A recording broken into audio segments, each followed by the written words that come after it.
வணக்கம் ஸ்டூடெண்ட்ஸ். இன்னைக்கு நம்ம கெமிஸ்ட்ரியில ஒரு ரொம்ப interesting and super important topic பார்க்க போறோம். என்சைம்ஸ். நீங்க எப்போவாது யோசிச்சிருக்கீங்களா? நம்ம லேப்ல ஒரு கெமிக்கல் ரியாக்ஷன் பண்ணணும்னா நம்ம என்ன பண்ணுவோம்? அதை ஹீட் பண்ணுவோம். ஹை டெம்பரேச்சர், ஹை ப்ரெஷர்லாம் தேவைப்படும், ரைட்? ஆனா நம்ம பாடியில ஜஸ்ட் நார்மல் 37 டிகிரி செல்சியஸ்லே எவ்வளோ காம்ப்ளெக்ஸ் ரியாக்ஷன்ஸ் இவ்வளோ ஃபாஸ்டா நடக்குது? எப்படி இது பாசிபிள் ஆகுது? அதுக்கு காரணம் தான் இந்த சின்ன ஆனா ரொம்ப powerful molecules enzymes. Okay, let's dive right into this. So இதில் நம்ம புரிஞ்சுக்க வேண்டிய விஷயம் என்னன்னா, என்சைம்ஸ் பயாலாஜிக்கல் கேட்டலிஸ்டாக ஒர்க் பண்ணுது. சிம்பிளாக சொல்லணும்னா, இது ஒரு ரியாக்ஷனோட ஸ்பீடை 1000 கணக்கில், சில நேரம் lakhs and crores of times கூட ஃபாஸ்ட் ஆகும். But the most important point is, அந்த ரியாக்ஷனில் இது யூஸ் ஆகாது. அந்த வேலை முடிஞ்சதும் அதே என்சைம் அடுத்த ரியாக்ஷனுக்கு ரெடி ஆயிடும். It's totally reusable. சரி, அப்போ இந்த என்சைம்ஸோட சீக்ரெட் என்ன? எப்படி அது ஒரு ரியாக்ஷனை இவ்ளோ அமேசிங்கா ஸ்பீடப் பண்ணுது? Let's take a closer look. Okay, just imagine this.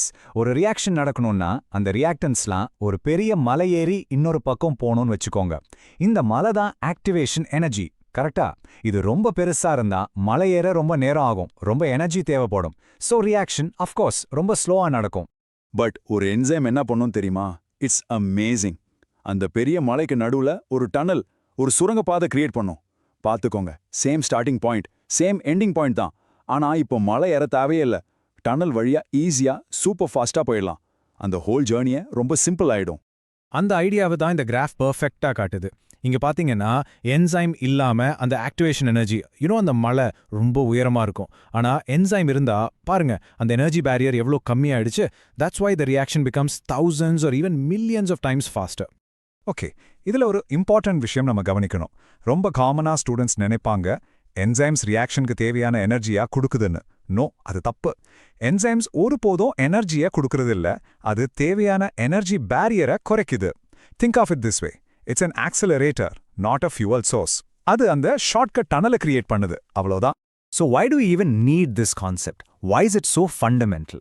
நம்ம பாடியில் ஒரு ஃபர்னஸ் வைக்க முடியாது இல்லையா? We can't have high temperatures. அதனால நார்மல் பாடி கண்டிஷன்ஸில் லைஃபை சஸ்டெயின் பண்ணுறதுக்கு இந்த ரியாக்ஷன்ஸ்லாம் சூப்பர் ஃபாஸ்ட்டாக நடக்கணும். And for that to happen, enzymes are absolutely essential. நம்ம லைஃபே அதை டிபெண்ட் பண்ணி தான் இருக்கு. ரைட். இப்போ நம்ம மனசுல ஒரு மென்டல் பிக்சர் கிரியேட் பண்ணிக்கலாம். இது உங்களுக்கு ரொம்ப ஈஸியா புரியும். ஒரு சூப்பர் பிஸி ரெஸ்டாரண்ட் கிச்சனை இமேஜின் பண்ணிக்கோங்க.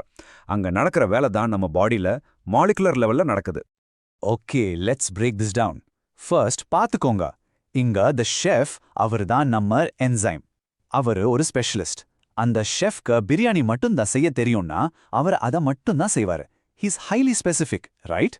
அடுத்து அந்த ஷெஃபோட இன்கிரீடியன்ட், அந்த ரா மெட்டீரியல், அதுதான் நம்ம சப்ஸ்ட்ரேட், கரெக்டா? Now where does the magic happen? அது அந்த ஷெஃபோட ஒர்க் ஸ்டேஷன்ல. அவர் வெஜ்ஜீஸ் கட் பண்ற, மசாலா ப்ரிப்பேர் பண்ற இடம், அதுதான் என்சைமோட ஆக்டிவ் சைட். அது ஒரு ஸ்பெசிஃபிக் 3D பாக்கெட்.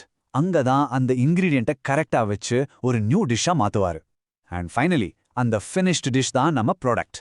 டிஷ் ரெடியான உடனே அந்த ஷெஃப் என்ன பண்ணுவாரு? அடுத்த ஆர்டருக்கு ரெடி ஆயிடுவாரு.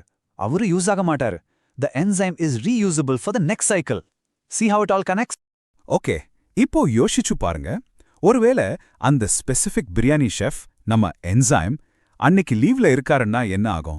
அந்த பர்டிகுலர் இன்கிரீடியன்ட், நம்ம சப்ஸ்ட்ரேட், ப்ராசஸ் ஆகாம அப்படியே தங்கி பைலப் ஆகும் இல்லையா? The kitchen would be a mess. That is exactly what happens in an enzyme deficiency disease.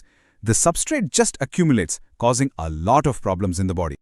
Okay, so let's move away from the kitchen and look at some real-world examples. நீங்க daily பார்க்குற விஷயங்கள்லயே என்சைம்ஸோட ஆக்ஷனை பார்க்க முடியும்.